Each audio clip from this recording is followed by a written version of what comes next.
I give the call to the honourable member for Flinders. My question is to the Prime Minister.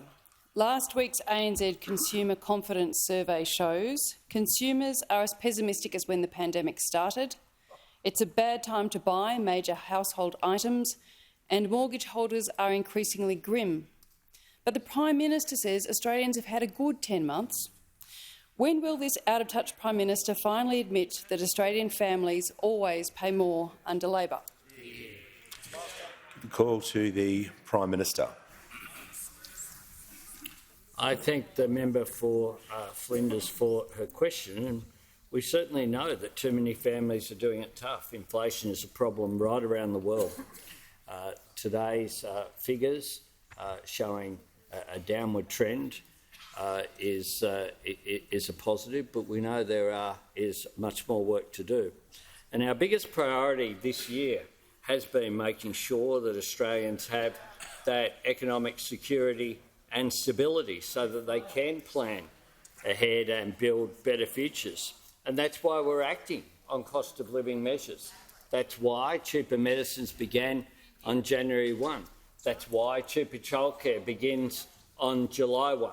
That's why 180,000 Australians are benefiting from fee-free TAFE.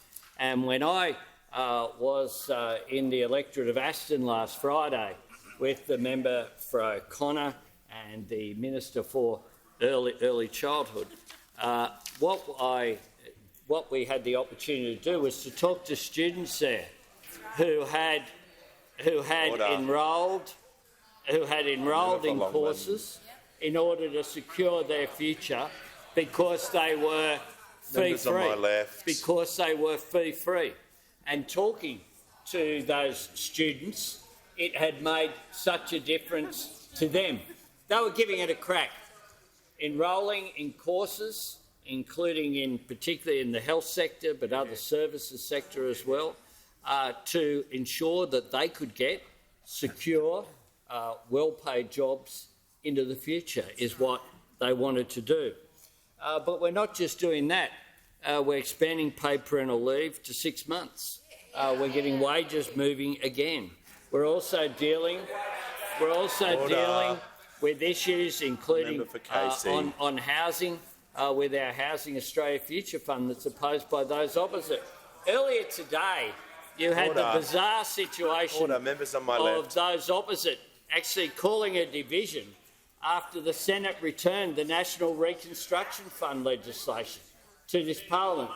That's about growth, that's about investment, it's about making sure that our economy grows. And on top of that, of course, you have the $1.5 billion in the energy price relief plan, something that was opposed by those opposite. The fact is that those opposite come in here, they just oppose everything. They've stopped participating in debate. They're just the observers of Australian politics, the people who just sit back and say no to absolutely everything that is put forward, who never move amendments, who don't have any constructive alternatives. The Prime Minister's time has concluded.